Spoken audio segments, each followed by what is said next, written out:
Former Afghan President Hamid Karzai openly accused the U.S. government of killing innocent people with the mother of all bombs in his country and of stabilizing Afghanistan deliberately. He says the U.S. has its own agenda in the war-torn, landlocked country. Mr. Karzai took office as president in 2001 after U.S. troops had invaded his country. Secretary of Defense James Mattis plans to increase the level of U.S. troops and push back the growing insurgents of the Taliban. But when will local forces of the Afghan government be able to handle the security situation themselves? And how will China assist the post-war rebuilding? With more Chinese investment in Afghanistan, how do both sides defend the continuing investment and cooperation from separatism, extremism, and terrorism? And will the embattled ragtags of ISIL penetrate Afghanistan, posing a threat to China's Xinjiang region? To answer these questions and others, today we are honored to have this exclusive interview with the former president of Afghanistan, Mr. Hamid Karzai. That's our topic. This is Dialogue. I'm Yang Rui.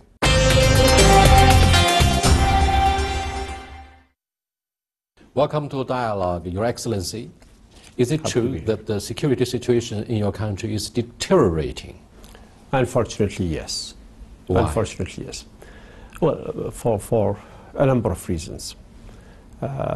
Primarily, the United States that came in the name of providing security to Afghanistan and in the name of campaign against terrorism did not concentrate on what it should have done.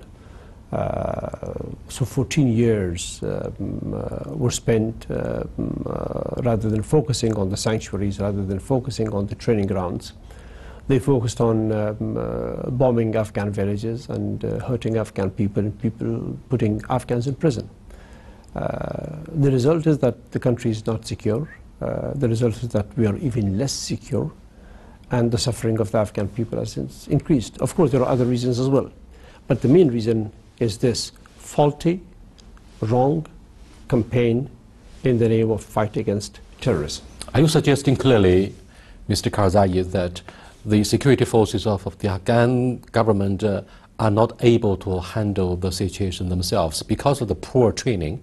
Poor training, poor equipment, and a porous border, and the question of sanctuaries outside of Afghanistan, and the very fact that for the purpose for which the United States and its allies came to Afghanistan, to launch a campaign against extremism and terrorism, that purpose was not worked for. That needed a wholesome strategy, a strategy of cooperation in the region, a strategy of addressing the sanctuaries, a strategy of addressing the financial resources coming to terrorism, a strategy in building the Afghan state capacity, building the Afghan economy, and in seeking cooperation from the region in this campaign. This is not a one-country job. This is not a one-person job. This is not a one-unit job. This has to be a global exercise. That wasn't done. Rather, the U.S. concentrated on promoting an interest or an agenda that ran against the fight against terrorism, but to my with the knowledge, consequence that we have now. To my knowledge, Afghanistan has become not a full-fledged, but a young Muslim democracy.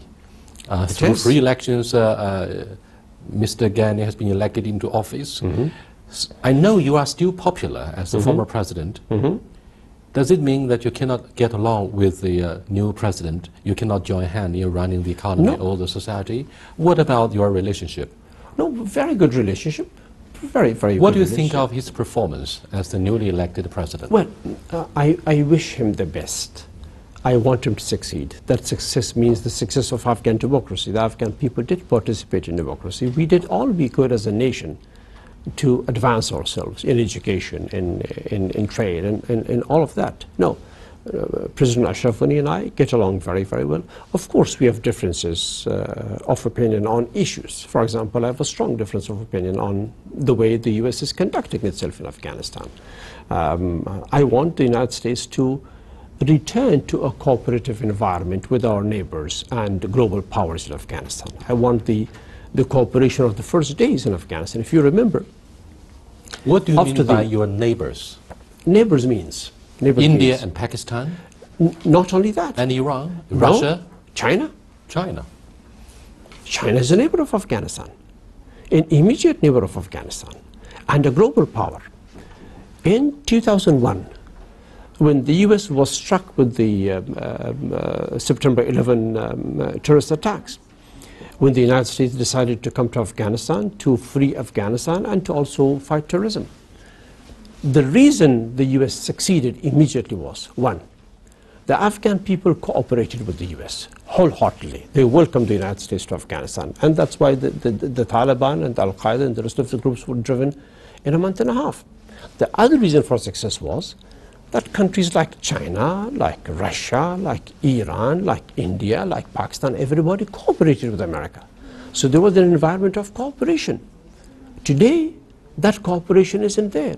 Today, there is more suspicion about the US intentions in Afghanistan, both by the Afghan people and by our neighbors. You said over and over that the United States has its own agenda in your country. What is the agenda? The agenda, I wish I knew what their agenda was. But I can tell you the agenda is not as we desired the stability of Afghanistan. Had that been the agenda, Afghanistan would have been stable by now. The agenda, as it is showing now, was not to fight extremism effectively. Had that been the agenda, 15 years onwards, we would have been more secure and there would have been less extremism in Afghanistan. While the US had its presence in Afghanistan, while the US has its forces in Afghanistan, while the US has the implementation of its policy against extremism in Afghanistan, we saw the growth of Daesh, of ISIS, the Islamic State in Afghanistan. They grew there during the US presence. So, if you look at the picture from 2001 to 2017, do we have less extremism and terrorism in our region and in the world? Or do we have more of it? We have more of it. We have more attacks in Afghanistan. We have more attacks in Pakistan. We have more attacks in Russia. We have now the attack in Iran. You have the IM growing as well and finding nourishment. Who is doing this? Now, the rest of the world is learning to come to terms with the brutality and the barbaric behavior of Daesh, yes, or ISIL. Yes. However, you went as far as to compare the US to the behavior of ISIL, and many feel strongly that the United States may have been seriously misunderstood and you have seriously underestimated its ability to integrate Afghanistan into the region and to help rebuild your war-torn country. We are grateful for that. We are grateful for the initial good work of the United States in Afghanistan, where the Afghan people joined hand with the United States, where the region, including your own country, China, joined hand with the United States, where Russia was an ally of the United States, where Iran and others were allies of the United States. We are grateful for the money that they spent in Afghanistan. But can we deny the fact that Afghanistan is not secure? No. Can we deny the fact that there is more extremism and terrorism in Afghanistan and in the region? No. Can we deny that Daesh emerged during the US operations and presence in Afghanistan and in Iraq and in Syria? What I'm trying to say is, someone is training and equipping and financing these terrorist forces. Who is that someone? It is the job of the United States, as they have claimed, to be fighting extremism. How come the more they fight extremism, the more there is of extremism? So there's something wrong. Either they're not fighting extremism, or they're not going to the right place to fight extremism, which is a question for us. So it's not to blame America, it's to point to a fact, to point to a reality. The reality is that we are suffering in our region, more in Afghanistan, then in Pakistan, now Iran, Russia, and also occasionally China. Extremism. And we have to end that. Your Excellency, extremism seems to be more about ideology. And it might be very, very difficult to eradicate a radical ideology that has been able to thrive in the age of digital technology, particularly young people who may have been brainwashed by the spread of ideological extremism coming from ISIL, yes. Al-Qaeda, yes. or even some elements of the Taliban. Yes, but extremism was also a tool. If you go back a little into the past, the United States and its allies used extremism as a tool against the former Soviet Union. Of course, the Taliban had been supported by CIA at the height of the Cold War. Exactly. The Stinger missiles were provided by the United States against the Soviet Air Force. So extremism was also a tool. Religious extremism was a tool against communism, against the former Soviet Union. And that tool was used at immense expense of the Afghan society and traditions and values. Subsequent to that, when the US came back to Afghanistan to fight the extremism that they had supported, we see more of it. Now the question is this fight done wrongly, or have they not intended to end extremism? It can't be other than these two questions. That's what I'm trying to get at. If the fight is not done correctly, if the strategy is wrong, if the implementation is wrong, then the US has to get together with the Afghan people for a new compact. And the US has to get together with China, with Russia, with Iran, with India, with Pakistan to reconsider as to what went wrong. I'm sure China would help. I'm sure Russia would help, because these countries want an end to extremism. So what I'm seeking is re-engagement for a reformulation of the Western American policy against extremism with us, the Afghan people, and with major global powers who happen to be also our neighbors. China stands ready to help. We've been involved deeply in the process of post-war rebuilding in your country, a great neighbor of China. And 4 years ago, President Xi Jinping put forward the ambitious blueprint of the very inclusive Belt and Road Initiative. And your leader also came to attend the summit in Beijing a couple of weeks ago. Now, having said this, let's come back to examine the role the US has played since the year 2001 in the wake of 9/11 terrorist attacks.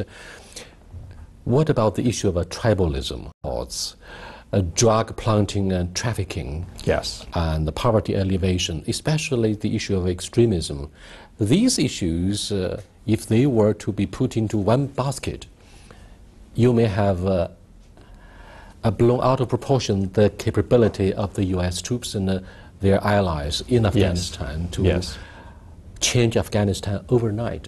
It's a mission impossible. And it's pointless to be involved in a blame game. Instead, you should have turned to the United States with them and figure out what should be the most convincing solution. We did. You did? We did exactly that. We cooperated with them. The Afghan people cooperated with them. It was the first time. Which part of the Afghan population? The whole population. The whole population. Including the Tajik, the Pashtun? Everybody. Were you able to build a consensus among different tribes and even the warlords? Absolutely. Absolutely. The entire Afghan population stood around in support of the United States when they arrived in Afghanistan. Our constitution was made. Our democracy was launched. Parliamentary elections took place. All those who were fighting one another before that came to sit in the same parliament together. The leftists, the rightists, the Islamic organizations, the leftist organizations, the former Soviet friends, men, women. Afghanistan became the only country in the world where we had 27% of our parliament made of women because of the laws that we formulated. And the West helped, and China helped. It isn't that. We did cooperate. It was where they began to be heavy-handed against the Afghan people that I began to criticize them, the US. when they went to Afghan homes, when they bombed Afghan villages, when they hit convoys of civilian cars, when they created prisons in Afghanistan, and when they did lots of other things that undermined the building of the Afghan state, that undermined the growth of the Afghan state. Your Excellency, so even during your presidency, the U.S. government tried in vain to establish an office in Qatar to talk to the moderates of the Taliban to start a peacemaking process and start the process of national reconciliation. But to my knowledge, you were vehemently critical of this move by the U.S. government. Not of the establishment of the office. But what? We wanted an office for the Taliban to be established. We very much wanted to have that negotiations happen inside Afghanistan or outside of Afghanistan. What we were against was creating an impression of the establishment of a parallel government to the Afghan state. We were called the Islamic Republic of Afghanistan, and the Taliban office in Qatar was named as the Emirate of Afghanistan, which means one country, two governments. It is this that we objected to, it is this that we wanted stopped, and we stopped it. In fact, the late Chairman Mao Zedong also objected to the idea that there should be two governments across the Changjiang River back in the year 1949. You are watching Dialogue with Mr. Hamid Karzai, former president of Afghanistan. We're discussing the process of peacemaking and post-war reconstruction in this country. Rebuilding Afghanistan is, of course, part of the Belt and Road Initiative. We'll come back to examine the impact of this blueprint. Stay with us. We'll be right back. Welcome back, sir. Let's look at the role of China. What do you want to say to the Chinese audience here? Yes, I have a very clear message for the Chinese audience here. One, we are grateful for what China has done for Afghanistan. It has been a steady, committed, straight friend with us. We know what China wants. China wants peace in Afghanistan because China has launched a major economic integration program. The One Belt, One Road initiative is one that benefits the whole region. And that requires peace and stability in the region. And Afghanistan is a major component of that peace and stability in the region. Therefore, China is very focused on returning peace to Afghanistan and doing its best. Exactly. China is concerned with both the well-being of the Afghans and nationals of China who are involved in the rebuilding itself. Exactly. With a strong rebound of sectarian violence, the reinsurgency of the Taliban, what do you think of the security issue that the Chinese nationals are facing? The Chinese role has two elements to it. One is the Chinese role in Afghanistan. We welcome it. We know it wants peace. We know it is committed to economic integration and peace in Afghanistan and in the region. Two, China is a great friend of Pakistan, is an all-weather friend of Pakistan. Pakistan and Afghanistan have difficulties. China is also a great strategic friend, traditional friend of Afghanistan. We believe that extremism is brought to us from Pakistan, and not today, but for a long time. You not only have the great China, you also have, as you mentioned earlier, India and Pakistan, who have been locked up in animosity over Kashmir and the line of control in this area. Yes. And do you think that these two major powers are quietly competing for regional leadership? And in doing that, some kind of instability has been generated. Well, I'm coming to that. First, I will end the Chinese part. So we hope that China will proactively engage between Afghanistan and Pakistan for a better relationship between the two countries, that China will also be very active in Afghanistan in making sure that through its own direct initiative Afghanistan is more peaceful and secure, that China will also, together with Russia, which is in all purposes as much interested in Afghanistan and peace and stability in Afghanistan as China is, together in a joint front engage the United States and bring the United States to the facts in Afghanistan and ask, why is this happening? How come you're failing? What is the reason? And begin to find ways. So in a three-way formula, China can help Afghanistan and can help very effectively on Pakistan and India. You repeatedly mentioned Russia. Yes. During the Soviet occupation of Afghanistan in the Cold War, Tajiks aligned themselves with the Soviets, right? And it's perhaps still the case. Now, Mr. Abdullah comes from the Northern League. And do you think Russians could make a good use of their legacy coming from that particular period during their occupation and strengthen the collaboration with the newly elected presidency of Kabul, so that the United States could just be one of the players? Can you elaborate a little bit the role Russia plays? Russia is as much affected by extremism and terrorism as we are, as you are in China. You saw just a few days ago the terrorist attack in St. Petersburg in the railway station, and before that in other parts of Russia. Russia is a close neighbor of Afghanistan, a very traditional old friend of Afghanistan in the form of the Soviet Union, also before that in the form of the Imperial Russia. So Russia is genuinely concerned about the rise of extremism and terrorism, as you are in China, as we are in Afghanistan, as should be everyone else. Russia also has the ability and the traditional knowledge of Afghanistan, and the concern where Russia feels insecure in this region because of the events in Afghanistan and because it has evolved in Afghanistan.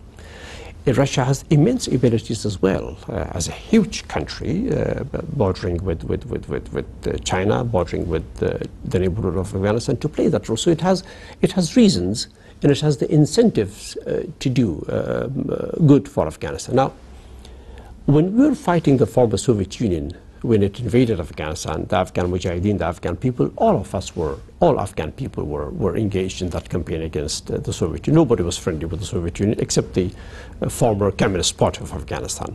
So it's not this ethnic group in favor or that ethnic group not in favor. We were all fighting the Soviet Union. After the end of the Soviet Union, when Russia re-emerged, Afghanistan began to engage with Russia.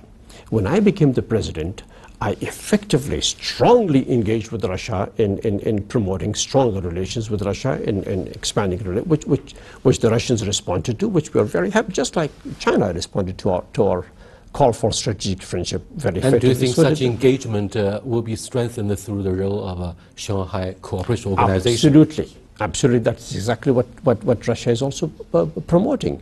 Russia wants to promote the role of Shanghai Cooperation Organization. They've told me that. And Russia wants also bilateral engagement with Afghanistan. Russia also is very much aware of the power and the significance and the neighborhood interests of China.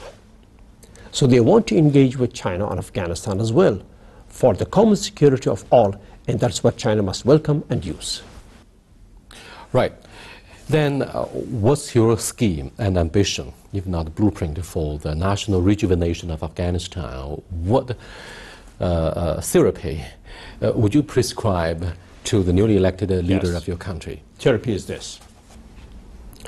The US has failed to bring security to Afghanistan. Even after getting the basis, even after getting the bilateral security agreement 2 years ago from the current government of Afghanistan, Afghan people hoped would bring more security to Afghanistan. The US has failed to bring us security. Afghanistan is much less secure today than it was a few years ago.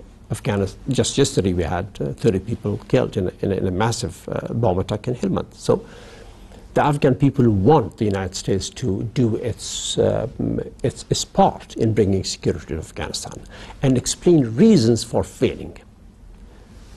Doing that, the US must re-engage for a new compact with the Afghan people and bring about a new compact with the Afghan people. That done, the US must also sit down and seek cooperation from the great countries of the world, the global powers of the world, who are all neighbors of Afghanistan. China is a neighbor of Afghanistan. Russia is a neighbor of Afghanistan. India is a neighbor of Afghanistan. Iran and Pakistan are great regional powers and neighbors of Afghanistan. So the US cannot do without the neighbors of Afghanistan, who are also two of the global powers. So we want sincerity from the US in describing their difficulties and in seeking cooperation both from the Afghan people and our neighbors. In other words, We want an honest engagement on all fronts from the US. Is it wrong to entirely depend on a foreign power for the future of Yes, Afghanistan? it is wrong. It is very wrong. We must become free. We must be on our own. We must run our own country. This is our country. We are responsible for it.